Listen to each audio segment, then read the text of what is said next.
flawless. In fact, no one is completely infallible, but I don't think that that means that criticism isn't warranted when someone does something worthy of being talked about. I also don't think that puts everyone on an even playing field. If someone does something irrefutably worse, like foul grooming, obviously we're going to say they're a worse person than other people.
Stream and you watch a video that came out like a while ago or any video, it's like, dude, there's no loss anywhere. It's whatever, dude. Like, who gives a fuck? It's live content, and there's no cannibalism. Does that make sense? It's not. It's additive, not cannibalistic. That's how, yeah, it's technical shit, dude. Right, so it's true that in the short term, reacting to an old video doesn't steal views from it, because most of them have already been accumulated by then. But I would say it's disingenuous to call it additive, because you're not adding anything. Additionally, you yourself don't watch old videos. That internet historian video you reacted to had been out for just days when you reacted to it. It was not old at all, and your video was not transformative at all. I can see the point here that there is not a closed market for views on the internet. It's not like there are only a few 100,000 potential views for any video, and if someone else reacts to it, then it will completely kill any traction that it would get. I'm sure your streams in particular that are off of YouTube drive some of your viewers to Internet Historian's channel and other people's channels and get them to watch their stuff. Fuck that.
for the first time and maybe even subscribe to them. And your video re-uploads probably do contribute some traction to his videos as well. The same applied for reaction videos of old.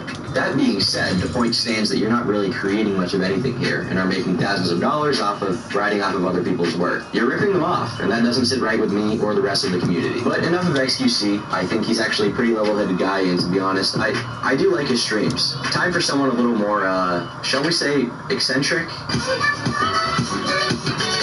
I'm betting that most of my audience has never even heard of this guy and knows next to nothing about him, so allow me to give a quick introduction. Hassan Piker is a leftist Twitch streamer, being easily one of the most popular politics-focused people on the site. He's also employed by the Young Turks. The interesting thing for me about Twitch politics is that even if I don't agree with most of the people involved, I still find it extremely entertaining to watch it all go down due to how much drama there is, which Hassan has absolutely no shortage of. America deserved 9/11, dude. Fuck it, I'm saying it. As you can see, we're off to a good start, but I'm not here to delve into Hassan's political positions because frankly that's not my job. My job is to talk about what he said on YouTube and react.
That was some bullshit right there.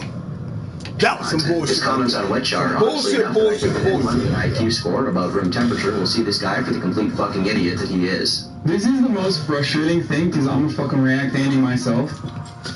Like, I get so mad at this when YouTubers literally fucking sit around, okay, and they make one fucking video.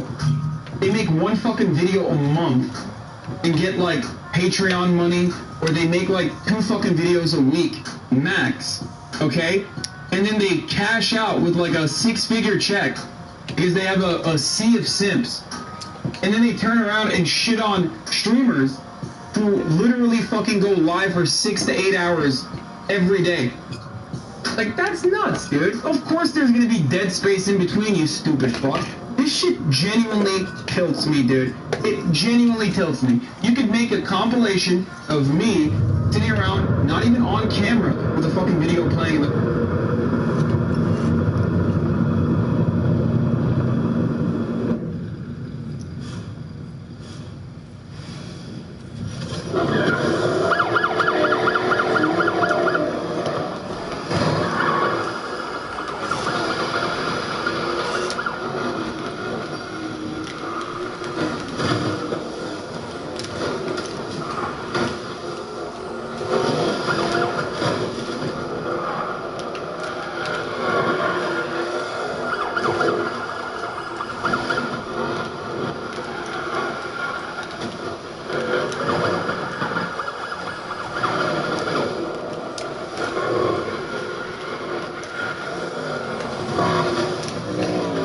Fucking asshole, you fucked up too, dickhead.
Bullshit.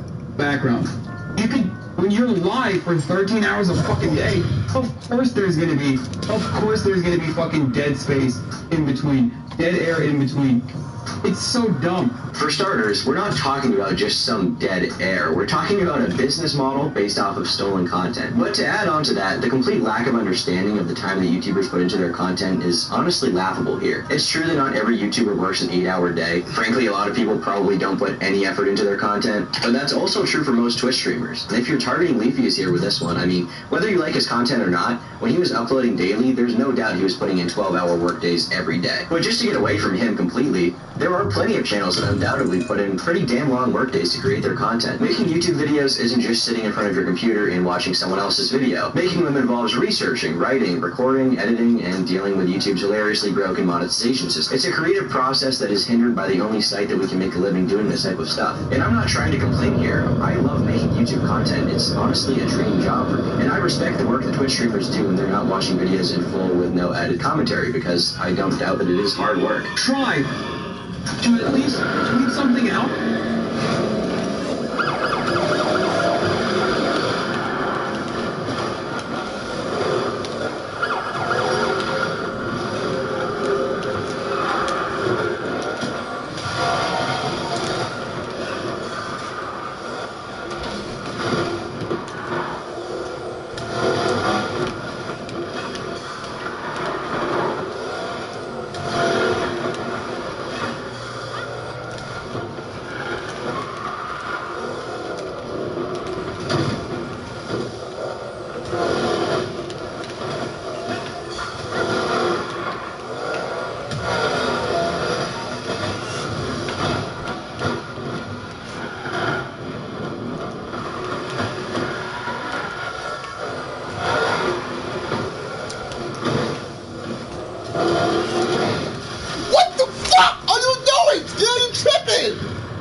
Without attacking a larger streamer or like a larger personality and trying to get over like maybe 100 likes or something, maybe then you will understand what it's like to, I don't know, create new original content or be entertaining.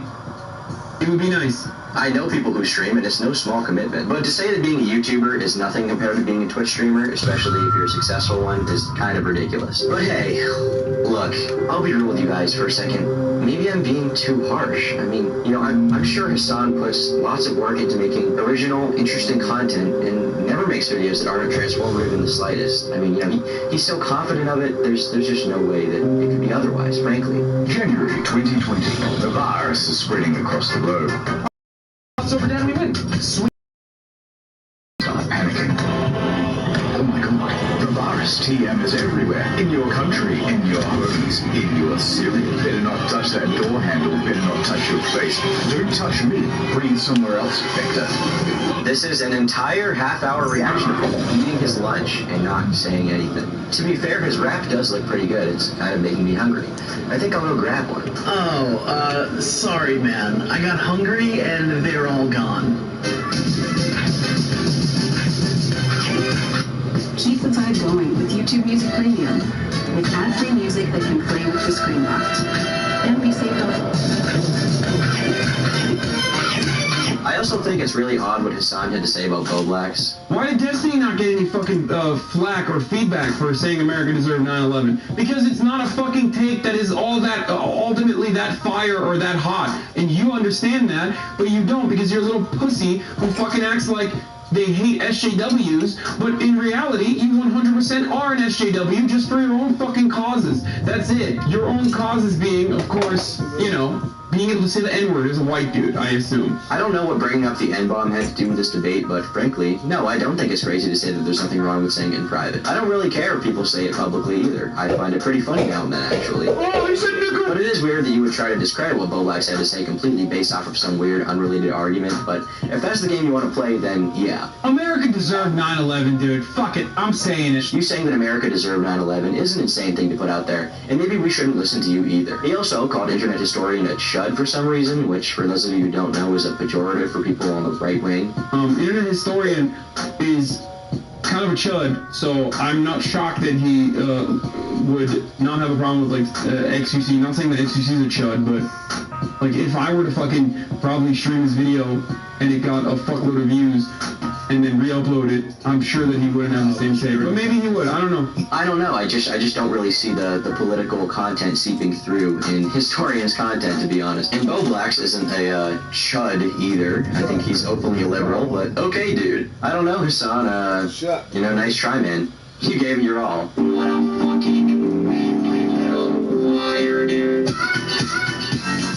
Destiny is another political streamer on YouTube who has no shortage of controversies, well known for being a 5'3" pussy slayer and an intellectual genius. I've seen a lot of content from him on streams with other political people, and while the popular opinion is that he's absolutely terrible, I actually have some admiration for the guy, to be honest. That being said, I don't agree with pretty much all of what he said in regards to the topic. Destiny said the following in response to Bo Blacks. It's so strange to me that YouTubers who base their entire content on covering drama, other people's lives, are now incensed that some streamers watch YT on their stream. Bo Blacks then, clapped back with this. Your entire channel is talking about other people's lives too. Well, I don't see the point you're trying to make. I can't honestly tell if you legitimately think talking about Donald Trump is the same as basing an entire YT channel on YouTube drama, but okay, trooper. I don't think that Bo Blacks really understood what Destiny was saying here, so I'll do my best to represent his point for him. What he was saying is that it's ironic that a bunch of YouTubers are upset about Twitch streamers profiting off of other people's content when they make their money by talking about other people's content. It's no secret that drama-focused videos aren't usually skit-based or very original.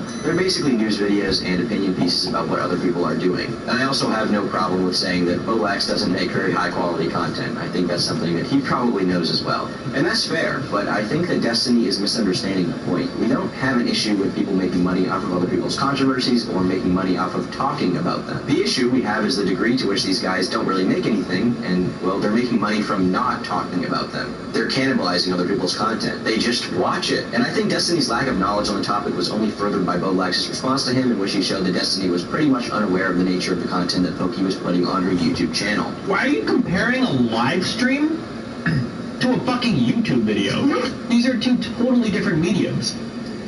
I could be wrong, but I'm willing to bet that if I go through her content on a YouTube channel, Like this girl might. it's probably not her watching YouTube video. It was in real estate. I didn't have anyone in my family that, you know, had millions of dollars. And so for me, I do remember being like 15, 16 years old, having $20 and working part-time after school and like saving away all that money. And then I used that money to get my real estate license. I barely graduated high school. I never went to college. He has his own millennial I should not have become wealthy statistically, but I believe that I put in the work and I really wanted something and I was really determined and I really enjoyed what I do, and that, you know, accumulated to where I'm at. I literally started from the bottom of posting videos every month. Honestly, it feels like they're trying to convince themselves that they're right, and why what they do is acceptable, rather than really being honest about how they make their money. But Destiny did eventually acknowledge in a debate with Bo Blacks that a lot of what he was saying was kind of wrong, so you know what, good on him for that. Great move, Steven, keep it up. I've talked about Bionic Pig before in a video I made about Zaptai, a content creator that left a few years ago when his friends exposed him as a diagnosed sociopath and predator. Both of these accusations would be disproven years later, which there are a few videos on YouTube about that I would recommend checking out if you have the time. Pig was friends with Zaptai and one of the people who went along with the accusations initially, but would later back out of them. His commentary videos aren't anything special, but the quality of his content isn't what we're going to talk about today. It's the quality of his character that matters here. In a tweet that Bionic Pig made to talk about the subject, he said this to mock people who were going after Twitch streamers for making low-quality reaction content. I'm not going to read this off so it doesn't get clipped and even more people end up thinking that I have autism, so I'll just let Black say it. Why no streamer have funny reactions 10 hours straight? Streamer, why do you stop talking for 30 seconds? Streamer, why you not fully edited YouTube video? It appears that Bionic Pig decided...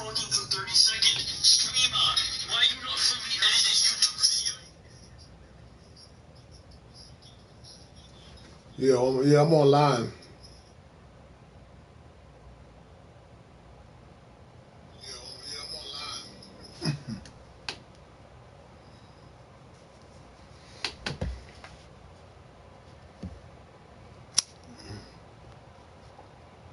To attach a screenshot of his own face in his tweet too, and his take here is pretty reflective of it. I don't know if he's intentionally misinterpreting the argument that is being made here, but my problem personally has never been and never will be 30 seconds of dead air, especially on stream. After all, if you're going to give your opinion on something, you have to see it first. If you don't see it before the stream, you have to do it on stream. But this isn't 30 seconds, this is 30 minutes. It's hours and hours of content being posted to YouTube and having these videos compete with the original for views. Oftentimes actually passing them out in raw views and probably making more ad revenue than they did. These videos are the absolute same as what Jinx was doing years ago. Instead, we just get to hear the sound of someone chewing lettuce leaves in their microphone. Pig then followed up by saying this. Where's the hypocrisy in this? This is completely different. Apparently, everyone missed my point. He also argued with Kavos a lot, and Kavos pulled his typical, well, you did this thing 3 years ago thing that he does, as if it really matters. This is such a shit take. It's hilarious. Bionic Pig responds, is that really coming from you of all people? To which Kavos responds, yes, I am way more credible than you, Mr. I call my friends sociopaths, obviously referencing the old drama between Bionic Pig, Elvis the Alien, I'm Alex, and Zaptai. I don't think going after Pig for something he apologized for that happened years ago and was a complete mess on all fronts is really warranted here. It's completely irrelevant. But what is relevant is Pig's hypocrisy in having an issue with reaction videos being posted by Jinx and others like him and standing by that opinion, while somehow simultaneously saying that there's nothing wrong with what these streamers are doing on YouTube. But I do want to actually address his arguments. I personally don't feel that streamers have to shut off the stream when they want to take a break to eat in the middle of it. I'm not saying that they have to constantly be talking for 10 hours straight either. What I think they should do if they watch a video while they eat is have an opinion on it or something to add, which often isn't the case. You could put up one of your stream returning suit cars and do whatever you need to do. You could put up a stream highlights clip. There are literally almost endless options that you can turn to other than this. But I could probably get over the stream itself if these clips weren't uploaded to YouTube and take away views from the original creator. People complain when streamers react for an hour in a 10+ hour stream. Then when a streamer doesn't react good, everyone loses their shit. Dance monkey dance. So they shouldn't eat? So if they are hungry, they should shut off the stream for 10 minutes and then restart?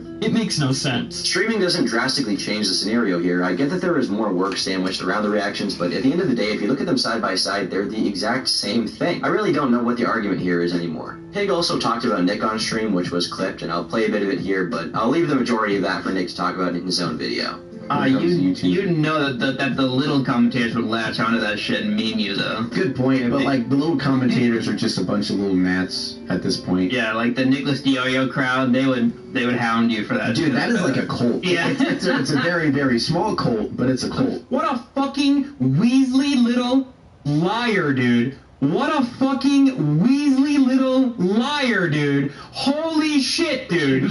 Holy fucking shit, dude.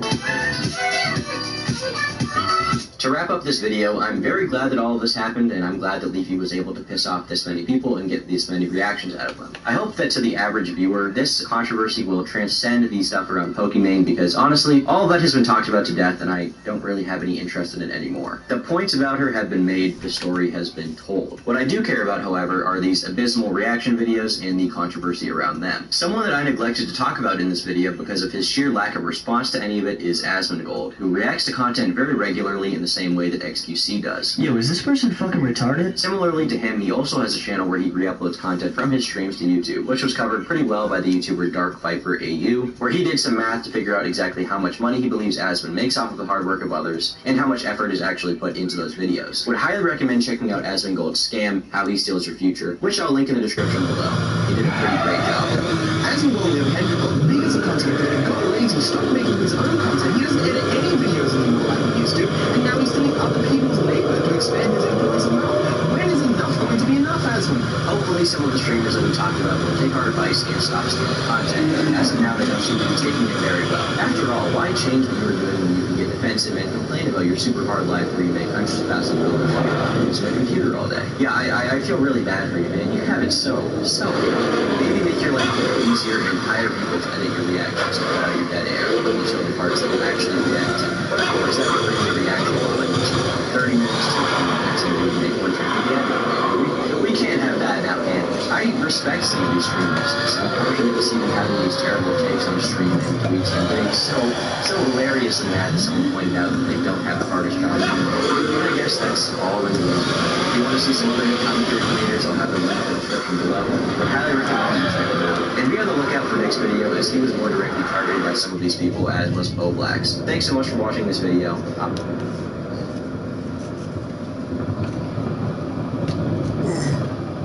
Boss. Why don't you get that, son? I'm my boss, man. Let's get it. Let's go. Let's go. Let's go. Let's go.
Clowns.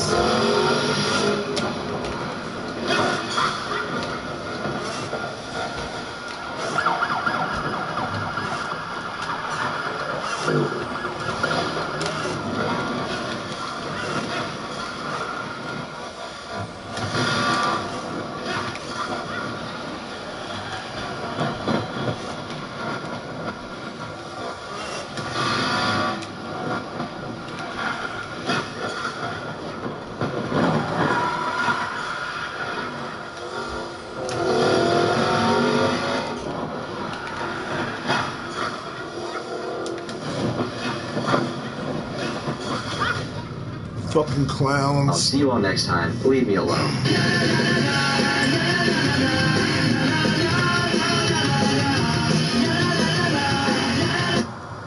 To master sexual excellence, I'm going to create an app and collect data. Have you selected a practice partner yet? You're my oldest friend.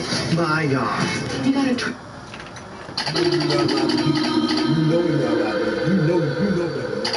On October 27th, 2011, the Leafy Is Here channel was created on YouTube. The next 9 years of its existence would include some of the highest of highs, the lowest of lows, and some of the most toxic drama that would ever grace this website. It also represents the greatest time period ever to use YouTube. Or it did, until YouTube deleted it. But to understand why YouTube decided to delete Leafy's channel entirely, we have to go back to the beginning.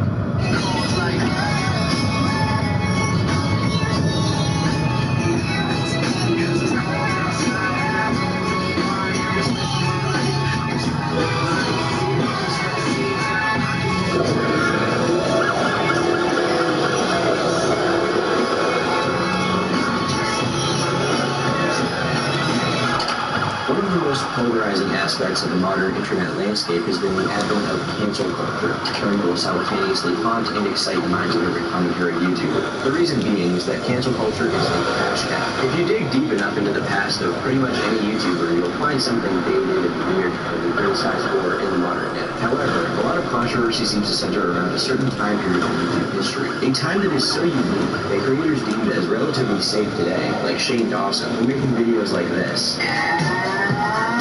It's the story all about how my life got twisted upside down, and I'm just sit right there to tell you how to get up into the town called Payback. Now, while you rightfully want to vomit after looking at the fact that it even existed and was preserved up until today says something about YouTube back then. While the website today has become increasingly more corporate, with late-night talk shows and seemingly squeaky clean creators taking the helm of the website, YouTube back then was far more amateur, and I'd argue more genuine. Without the backing of huge corporate monoliths, all you had was a couple losers in their bedroom trying to make an audience of a couple hundred laugh. And in a few cases, those couple hundred were turned into a couple 100,000.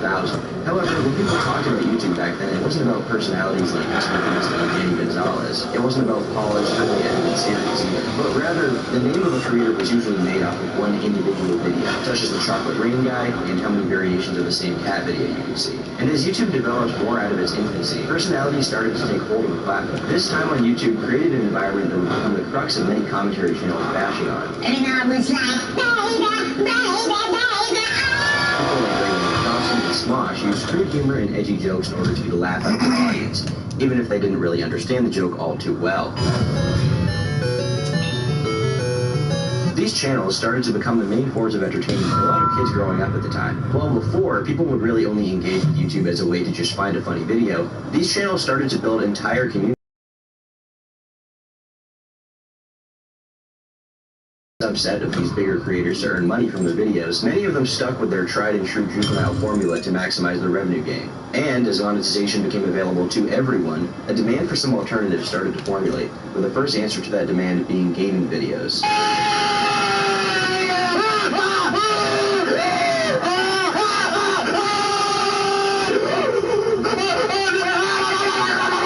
These creators, such as PewDiePie, Markiplier, and Sky Does Minecraft, while switching up the content itself from short skits to just a guy freaking out over a video game in the corner of the screen, the humor would stay relatively the same, the only major difference being that it was a little more childish as younger and younger audiences were drawn to the platform. And as the audiences got younger, the need to appeal to them became higher, which led to a scourge of child-friendly channels being made, and the transition of many creators into more child-friendly content.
Really?